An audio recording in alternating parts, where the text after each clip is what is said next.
कभी आकिब जावेद जितना भी उन्होंने काम किया लाहौर कलंदर के लिए, मैं भी 1-2 साल पार्ट रहा हूँ लाहौर कलंदर का, इनका बेसिकली डेवलपमेंट पे ज़्यादा फोकस था, मैच जीतने पे इतना ज़्यादा फोकस नहीं था। जब दूसरी टीमें जीतनी शुरू हुई तो फिर इनको भी थोड़ा सा, क्योंकि आप बैकी जब प्लान्स करते हैं ना, जब बैकी बातें करते हैं, बैके प्लान्स करते हैं, तो फिर आप रिज़ल्ट को इग्नोर करते हैं। लेकिन जैसे जैसे दूसरी टीमों ने रिज़ल्ट देने शुरू कर दिए, फिर इनको फ़िक्र होनी शुरू हुई। उस वक्त तक बहुत देर हो गई थी।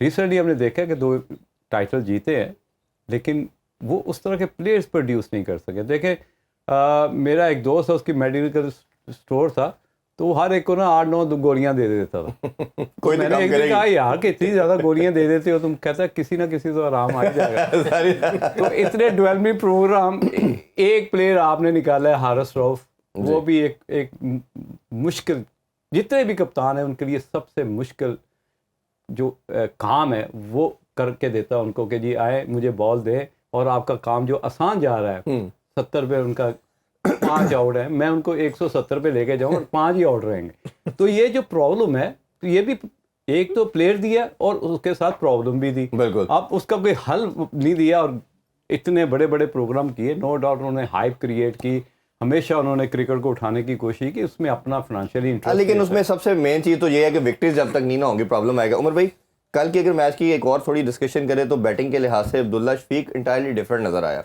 जिस तरह खूबसूरत खेला, 173 का स्ट्राइक रेट भी था, बाकी पूरी बैटिंग साइड हमें कोलैप्स होती नज़र आई। फिर इसी तरह इस्लामाबाद यूनाइटेड आए तो साहबजादा फरहान शुरू में अच्छा लिखे बट वो आउट हो गए।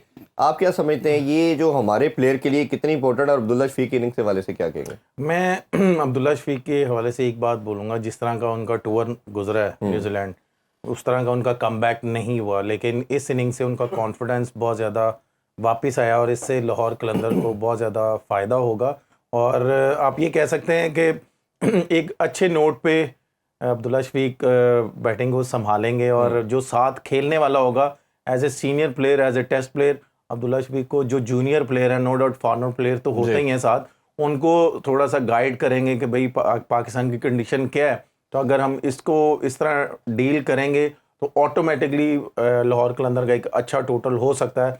अब्दुल्ला शफीक के साथ कोई खड़ा नहीं हो रहा था, वो कोई आ रहा था, वो अपनी उसी फ्लो में खेलता हुआ आ रहा था, लेकिन थोड़ा सा जैसे इन्होंने बात की है कि इनको थोड़ा सा सोचना चाहिए, जिस तरह इन्होंने कैंप लगाए हुए थे कि भाई हमने किस सिचुएशन में, या हमारा पहला मैच है, विकेट को हमने देखते हुए हमारा क्या टोटल होना चाहिए, कोचिंग स्टाफ को सोचना चाहिए, वो एक अच्छा मैसेज प्लेयरों को कन्वे करना चाहिए कि भाई इस विकेट पे इतना टोटल होगा तो हमारे बॉलर सेव कर पाएंगे। बिल्कुल। अच्छा, लाहौर कलंदर से भी खेले आप और कोयटा की तरफ से खेले, आज कोयटा का भी हाँ मैच है, उस पर भी बात करते हैं।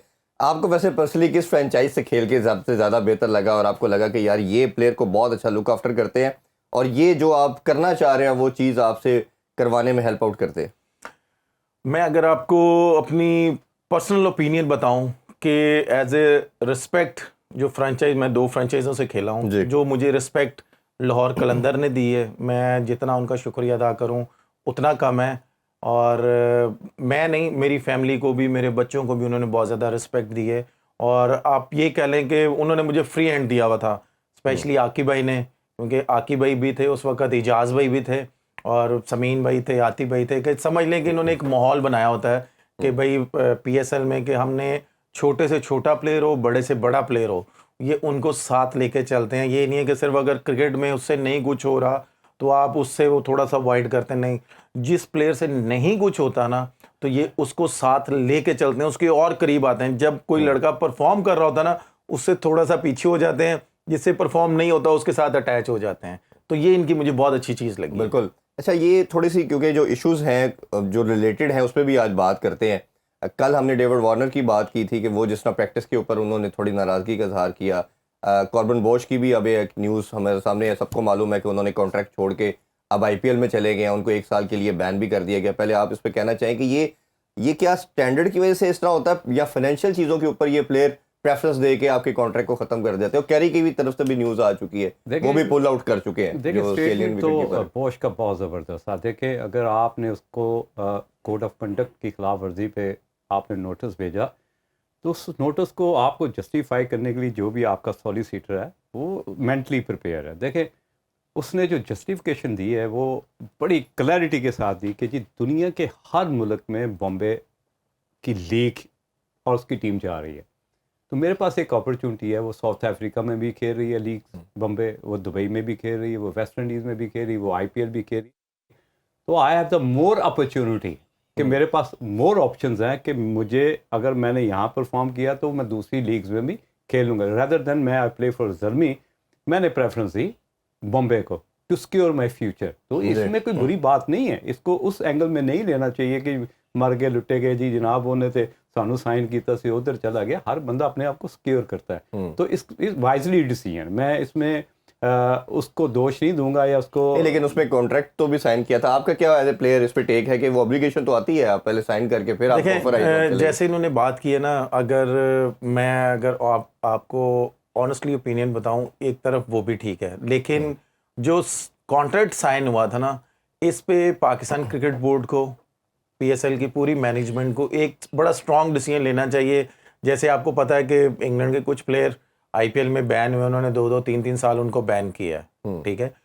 अब पाकिस्तान क्रिकेट बोर्ड को, पाकिस्तान सुपर लीग की जितनी भी मैनेजमेंट है, उनको एक क्लियर मैसेज दे देना चाहिए कि भाई हमने तुमको 3 साल बैन किया, 4 साल बैन किया, अब तुम यहाँ का हिस्सा नहीं बन सकते। बिल्कुल ठीक। लेकिन अगर वो नहीं बनेंगे, जैसे इन्होंने बोला कि उनकी वहां से भी लाइफ सिक्योर हो जाएगी, जो भी उन्होंने डिसीजन लिया, लेकिन एक ये मैसेज कन्वे कर देंगे, मार्केटिंग में एक मैसेज फेंक देंगे कि भाई इसने ये काम किया है, हम इसको 3 से 4 साल बैन करेंगे, ऑटोमेटिकली दुनिया का कोई भी प्लेयर होगा तो वो पाकिस्तान सुपर लीग को रिस्पेक्ट देगा। अगर वो नहीं देगा तो उसे पता होगा कि भाई अगर हमने वहां पे हमारी, जैसे आपको पता है कि वार्नर को वहां पे नहीं उन्होंने लिया तो यहाँ पे आ गया, तो सब प्लेयरों को एक क्लियर मैसेज चला जाएगा कि यार अगर यहाँ पे कोई 2 नंबरी की तो यहाँ से भी हम लोग बैन हो जाएंगे। अच्छा, लेट्स हैव अ डिबेट। ये बड़ी इंपॉर्टेंट बात हमने जो कर रहे हैं इस पे, क्योंकि जब आपने अपने पीएसएल का स्टैंडर्ड को रेज करना है तो 2 चीजें सबसे इंपॉर्टेंट है।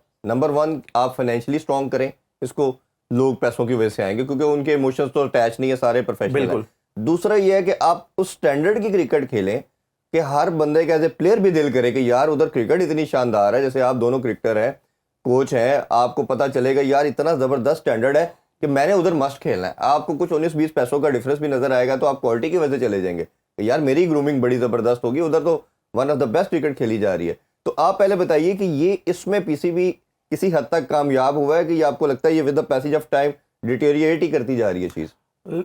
जैसे मैंने पहले बोला ना कि जब तक विकेटों का स्टैंडर्ड अच्छा नहीं होगा ना, तब तक ये क्रिकेट इतनी इंप्रूव नहीं हो पाएगी। और जो हमारा कोचिंग स्टाफ है, हर टीम के कोचिंग जो स्टाफ होते हैं वो गोरे भी आते हैं, पाकिस्तानी भी होते हैं, तो उनको समझ भी नहीं आती कि भाई विकेटों को कैसे हमने रीड करना है, कि हमने क्या एक मैसेज कन्वे करना है अपनी टीम को।